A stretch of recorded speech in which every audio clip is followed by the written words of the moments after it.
Hi, I'm Steve Barlow. This is the Humanised Workforce Future You podcast video, where we're talking about perceptions of the future, issues that we need to be aware of, and their role in a rapidly changing work and life environment.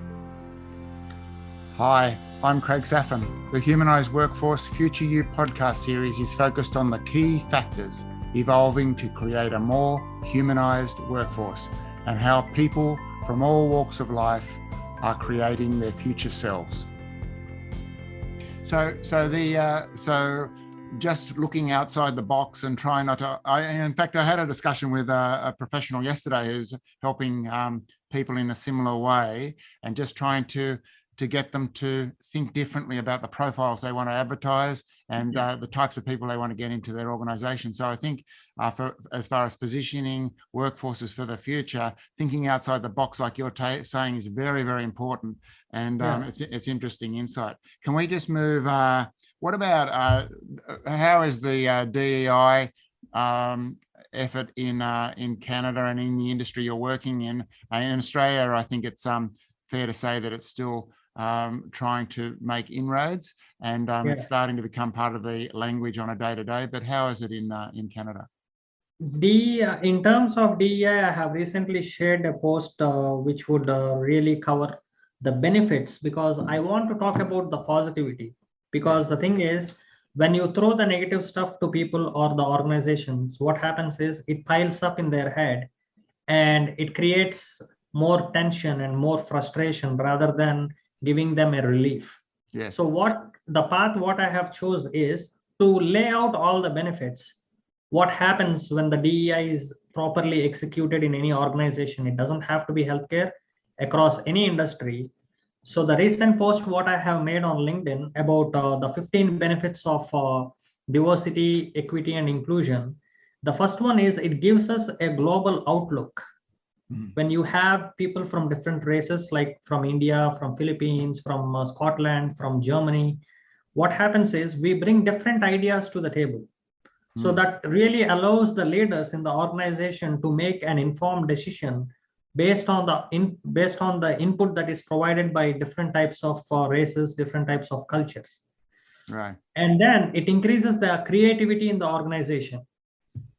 Then the cross-pollination of ideas happen, and that is when innovation takes place. And then we have real-time decision making. Real-time decision making would be possible when the leaders are interested to listen to their employees. The real-time decision is not possible when there is a DEI coach or DEI leader in an organization doing everything without involving the people and the executive team. Right. Yeah. And when everyone is included, we'll have a culture which is going to be celebrated, where everyone feels included, where everyone takes responsibility as well as accountability to put forward what challenges they have and what problems they have. And if they have any possible solutions, they would be more than willing to share it. And it also gives high engagement in the organization when everyone is included. And then it increases the curiosity of other people to get to know when someone shares their perspective, and that might be a novel idea for you. Just like how I said, when I said I concentrate on building relationships with churches, the HR director who had 35 years experience, she was shocked. So she never knew this perspective until I put it forward. So, and it also allows us to solve problems, because when there is too many brains and too many different perspectives from different cultures, what happens is we look at problems in a different way. For me, I look at problem as a possibility to innovate. But the leader, whoever is in the position, he might be frustrated with so many other things, and he might not be able to think clearly, even though there is solution available. So I think Steve and I have been spending a lot of time on problem solving and optimism and things like that in organizations, and talking about exactly what you're talking about. It's very related, because having different people in the room, the leader doesn't have to know everything, but the leader has to be able to facilitate that process and extract the ideas and the experience that's in the room, which is exactly what you're saying.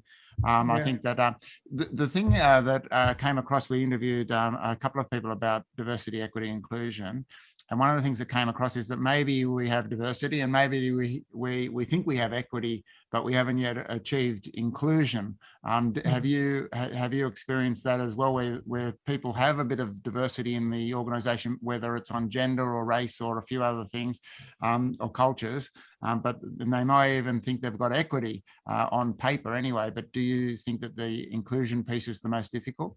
Yes, inclusion is our challenge, Craig. The thing is, diversity starts with inclusion, and diversity is not a destination, it is a journey, right?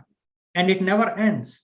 And we have to evolve based on whatever comes our way. Like in terms of COVID as an example, now half of the workplaces have gone hybrid, if not remote work.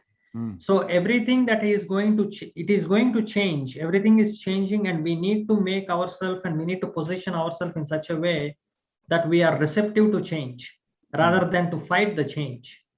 And in order to accept the change and come up with the solutions, you need inclusion.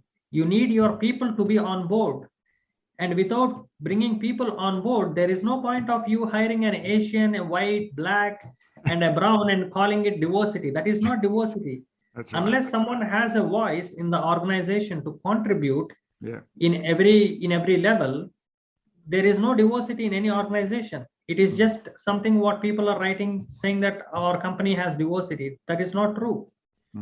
Very interesting. I think just what I'd like to move from that point is into talking. Can we talk about psychological safety? Because I think it's integral to what you were just saying. So having a psychologically safe work environment is really part and parcel of the DEI piece, isn't it? There are 6 steps for psychological safety. Okay. The framework what I have come up with.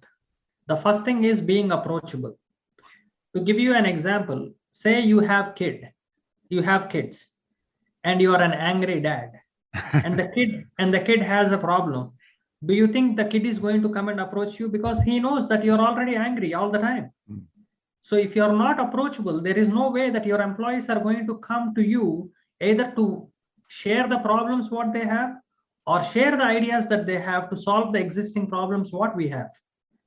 So that is what I think is the first step in terms of psychological safety, where leaders should be more approachable. And this activates communication when you are approachable. And the second step is being compassionate. Say I'm very empathetic by nature, and whenever I meet any staff, I'm so kind and I'm so respectful, and I always ask them, how can I help? That attitude itself will give them an opportunity to open up, because that gives them the opportunity to talk freely, because that is what is psychological safety all about, where you make other people feel safe to talk to you. That is the second step. And in terms of the third step is the ones that we just discussed, being included. When you are included, technically you are valuing your employees. You are saying that you have a value. I want you to be a part of this.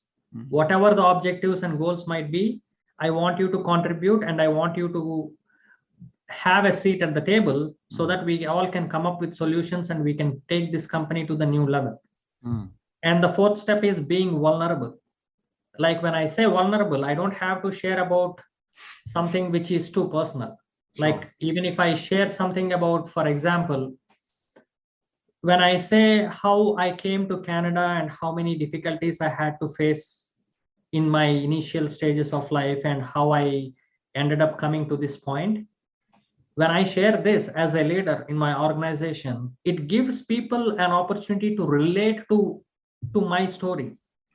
That relation and that connection is what is important in terms of creating a psychological safety in any organization. I think that is what plays a key role in the future of work, which is vulnerability. And the next one is listening to understand. People often just listen to respond rather than to understand what others are saying. So when you are they're already onto the next point before the answer. Yeah, they're already onto the next point. Yeah. And that is when people feel like they are not being heard. Right. And if they are not being heard, obviously they are not included. Yeah. And then the last step is the psychological safety, because when people are included and heard, that is when psychological safety is developed, where that is when innovation takes place, because now that everyone is included and are being heard, obviously we'll be able to come up with super innovative solutions, or at least to solve the existing challenges what we have, which has piled up for a very long time. So that is exactly what I think psychological safety should be, is to give you a summary of it, is to include people and provide them a safe environment to speak up. Do you think of all of your clients, what percentage do you think have a psychologically safe work environment? In terms of my company, or not in your company, but across your client base? Yeah. Across the client base, I personally think I am setting up psychological safety at every level in terms of the clients what we have at this point, which is one of the reasons why I have been getting a lot of interest both in Canada, as well as I'm getting calls from Australia, UK, as well as US requesting me to help with the staffing shortages at this point. Yeah, but do you think a lot of your clients, it's easy for them to have a psychologically safe work environment, or do you think it's a difficult challenge for them?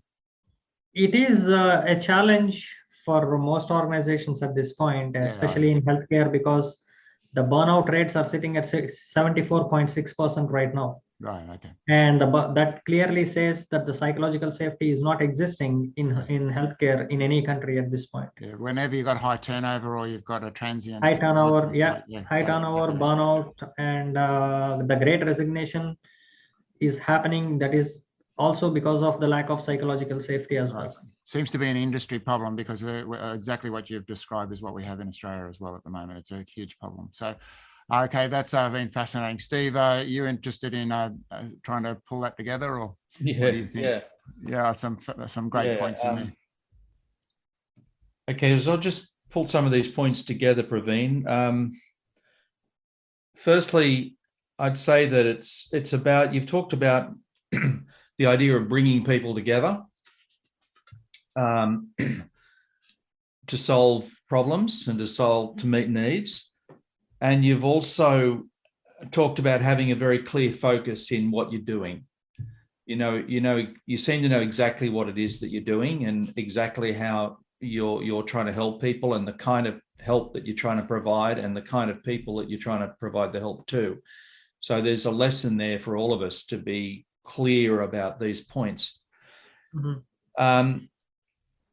A word that came across to me a lot was, you talked about seeing the need, and you were aware of that from your own experience. You'd actually experienced the need of being not included, and of having to jump through all of these hoops. And you also talked about seeing the opportunity. And there's a difference between seeing a need and seeing an opportunity. If you just see the need and don't see the opportunity, you can't really do much about it. But part of the seeing of the opportunity was to think outside the box, think outside the square. And you talked about like going to places where people meet, where people who are new to a country, who are feeling like they don't really belong and haven't found a safe place to be, they go to a church. And that's a place where they can find people who will make them feel secure and maybe open doors. And so you saw that as an opportunity to go there and meet these people and help them find the things that they're looking for. So these are very real needs. And then you talked about positivity, and rather than focusing on the problems, which can be overwhelming and make people feel kind of negative, anxious, to focus on the benefits and the solutions. And you talked a lot about the benefits of diversity and equity and inclusion, the new ideas that it brings, the creativity, the doors that it opens towards opportunities and innovations. And you talked then about, and I love the thing you talked about, diversity is a journey, not a destination. I mean, that's my tweaking of it, but that was what you basically said. Yeah, that is exactly what it means. Yeah. So, it's not a tick the box and say, well, we've done that, we've got to move on. It's always part of the box that needs to be ticked. And but involving in that of including people and creating this environment where good stuff can happen, the importance of psychological safety. And I thought it was fantastic that you brought out those 6 steps that are really practical things that we can put into practice, and we know where we can head with that. But the importance of it is that good things don't happen unless we create the environment for good things to happen. And there are people with talents and abilities and different perspectives and great ideas, but organizations need to create the space for these people to bring these ideas out into the open and feel it's safe to express them. And when that space is created, and as you pointed out, it's sort of, we're not there yet. We've got a long way to go in creating these spaces. But when we create these spaces, hopefully in the future, we'll have more of these spaces. Yeah. And more people will have a voice, and more ideas will come out. And this is part of the evolution of society and business and all of these sorts of things. So, but people like you are pointing the way forward and saying, hey, these things are important. And that's what we're trying to do too in this podcast. So I hope amazing. You were saying there, Praveen. Thanks very much, Praveen. That's some great insights. I really appreciate your fitting in with the Australian time zone there. So I know it's quite late where you are. Thank you. Thanks. I'm honored to be a part of this, because I'm really fascinated and I'm truly inspired with your mission to bring positive awareness in the workplaces. And I'm a strong advocate for safe and healthy workplaces. So I guess our missions are aligned, and I would love to contribute in any possible way to carry forward your mission. Thanks very much. So much. Thank you very much. Bye-bye. Thank you. Thanks for watching this video on Humanised Workforce Future You. Please leave a rating or review for the series on the medium where you source your videos. The transcripts for today's video can be found on craigsafin.com. Please subscribe to the series to avoid missing out on future episodes.